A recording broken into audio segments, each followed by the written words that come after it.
I can remember the first time I heard about Storyline Fellowship. I was sitting at my home in Texas at the time, and I remember scrolling on Twitter, and I saw the North American Mission Board communicate, it's 11 years or so ago now, that there was gonna be a brand new church planted in Arvada, Colorado. And it was home for me. I mean, I grew up in Jefferson County, South Jeffco, and I kind of looked at who was doing it. It was a bunch of people from the South and Southern Baptists, and I was like, no way that's gonna work. And that hasn't been our story. God's been so faithful to us in so many ways over the course of the last 10 years or so, and so many people in this room embody and represent who the Lord has used and how he's used you.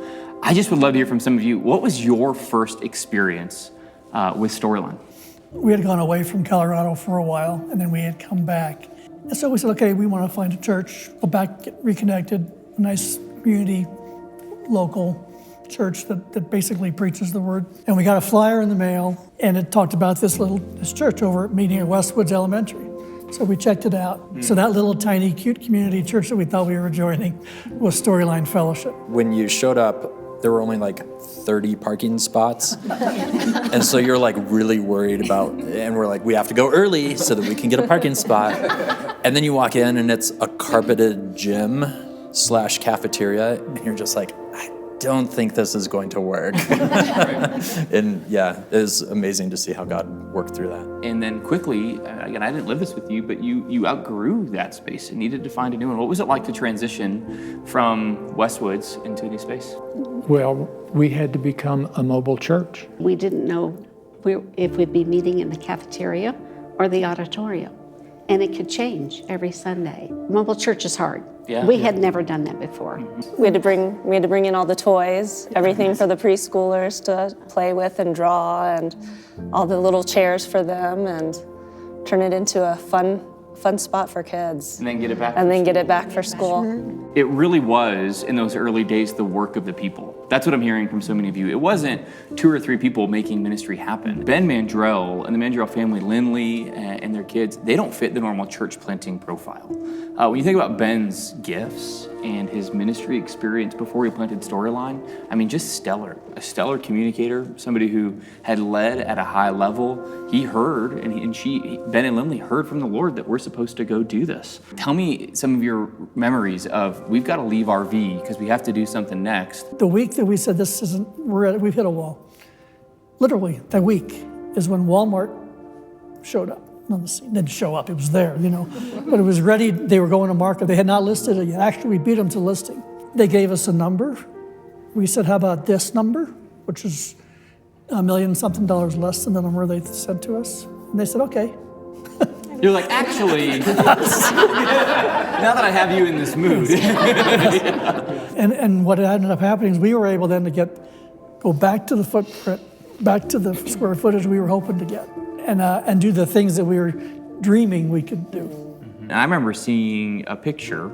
I think, to my recollection, it was the first service that you had in the facility was Christmas Eve, and it was kind of up until that, it was all hands on deck. It was, we need somebody to paper mache this wall, and we need to paint that, and we need that ready. And it wasn't bringing all the contractors. It was the church getting a facility ready to make much of Jesus at the perfect night, the birth of Christ coming. What was it like to be there that night? To walk in and see the finished product, I think I just expected just plain walls and just happy to be in. But we had such gifted people that created our classrooms, our lobby area. It was like you walked into a place that had been established for 3 or 4 years. It wasn't like a brand new building. It was just beautiful. It's hard for any church to then walk through, because it was win after win after win. Of course, God leading the way, but the church growing, the church expanding, people coming to the Lord, baptisms, a facility. Talk to me not just about Ben leaving, but about kind of that season. When that was all happening, the first thing that we did was 40 days of prayer. And we did that as elders and wives, and we would have a text group with each of us, and we would say, all right, here's what I prayed for today. But if I remember hearing you share your story, that was kind of hitting your mind right around the same time frame. Yeah, I would say it was the summer of 2019. By July, he had gotten, fortunately, like that summer, he had a lot of preaching reps. And he was like, I think God's doing something. And I was like, oh no, here we go. and then we found out about Storyline, and he was just like, isn't this interesting? A church that's Southern Baptist, that's in Jefferson County, is where we grew up. All that time, like, that is really interesting. It wasn't just a church going through a transition, it was your next lead pastor going through a pastoral transition and leaving a church that I was pastoring, and we didn't anticipate leaving. January and February was the interview season for us, and then my family, Macy and I, came out that first and second, I guess it was the second weekend in March, maybe? It was March 6th, 7th, and 8th. And it was the last gathering of Storyline before COVID-19 pandemic hit. And I was there for my interview, and I met with many of you and got to interact with the church team and elders and staff. And the first 6 sermons I preached to a church in Arvada, Colorado were from Flower Mound, Texas. I mean, so for me, he was terrified. I had a little bit more faith. And it was like the pandemic, did we just make a mistake? I'm like, absolutely not. Let's look at the history. Look at everything the Lord has done. God's provision. I mean, it's just important for us to keep saying there's no special characters in this story other than the Lord and his kind, faithful provision to the life of our church. But it's important for you guys to know, I don't think I would have made it through that season without Macy and my family. It was such a hard season to leave and to come, and nobody will know how hard it was in terms of living it but you. And I'm so thankful that you stuck by my side with it. And this church is so lucky to have a pastor that has a wife like you. I wouldn't be half the pastor that I feel like God's called me to be without you. And I'm so thankful for you. So in the middle of that transition, like we've said, it wasn't just a pastoral transition, but COVID. Church was closed. There was really dark moments for me in the middle of all of that. Like, did God just bring us back home to bury this church? Like, I just wondered, like, are we gonna make it? Over and over and over, the question that we all had for everybody that was already at Storyline, what do you love about Storyline? Hands down, the most popular answer and frequent answer was the people. The people we met, the community that's there. It's the people of God. And I think that speaks to the depth and the richness and the vibrancy of what God built in his people that carried them through COVID, quite honestly.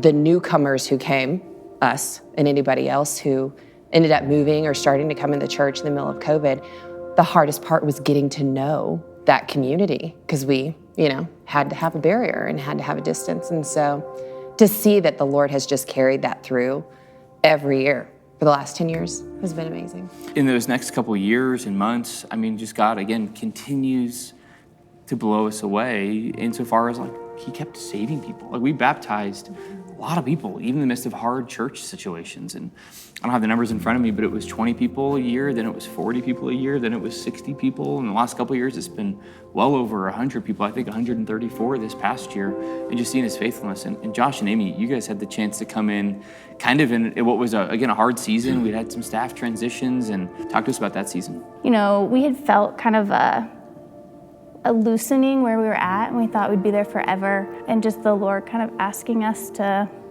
trust him. And we had no idea where that would be. And I think we both, when we came for our visit, we just left knowing, like, God is at work here and we want to be a part of it. It was clear to us from the beginning of being exposed to this church family that it was a gospel people. It was people that had either sacrificed or wanted to sacrifice or were sacrificing in the moment for others to know the good news. That was something that we wanted to be a part of, and thought, man, God he could take a group of people like this and really turn the world upside down. It was the beginning of 2022, JT and Lindsay Acasella and Amy and I sitting down to eat lunch, and there's about 1,000 people on a weekend at Storyline at that point. And we said, JT, like, how big do you think this would get? We were a part of a very large church, and we were just wondering, like, what was the vision here? And he said, I think there's a real possibility, a real shot we could grow by about 30% and one day be about a church of about 1,300 people. That's a big church, Josh. I stand by that as the only time JT English has lied to me. As now we're over 2,000 people on a weekend. But it's not, and this is, I'll stand by this, having been a part of this for 3 years now, there has not been one meeting that we have asked, how do we grow a larger church? It has been, how do we make disciples? And I think that's part of being a gospel people, is making disciples and letting God take care of the rest. So that's how we got here, and hopefully who Storyline continues to be too. You know, Josh, that's exactly just the purity of the gospel message, just the unvarnished truth. People are looking for truth. You know, God is just continuing to put wind in our sails. Kind of going back a little bit too, when we were doing the pastoral search thing, going through that, when I was going back and looking through notes from conversations, one of the things that, that JT, that you were really passionate about was planting churches and growing beyond our four walls. Yeah, we're excited about that, even to connect those two statements. Josh and Amy want to be part of a gospel people, and that's being a church that wants to have the one sound of the gospel. You guys know, and our folks who are watching this know, we just got out of an initiative. We never thought we'd be doing that, but it's because God is blessing the proclamation of his word. I mean, I did think we were going to be 1,300 people is a lot of people.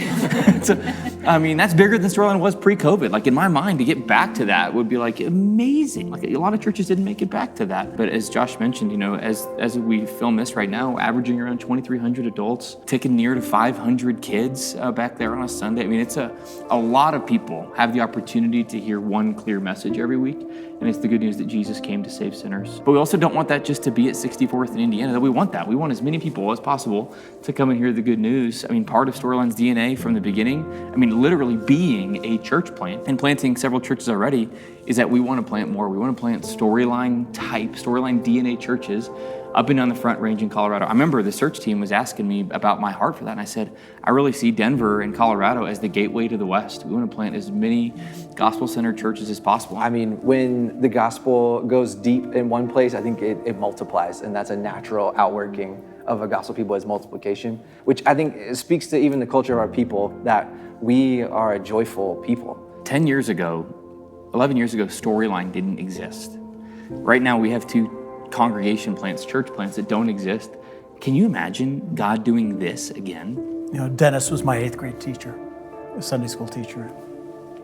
I was in a college group that Tim was in. I'm praying for the day when one of the youth that Tim or I worked with, or a college student that we spent time with, is an elder or a congregation pastor here at this church, and just carrying forward the work that God's been doing. That's my prayer. Yeah. I think if years from now no one remembers our names in this room, I hope they remember Storyline as from a worldly perspective, just wildly generous people with the gospel and with our resources, so that people could know the faithful God that has brought us this far. Yeah.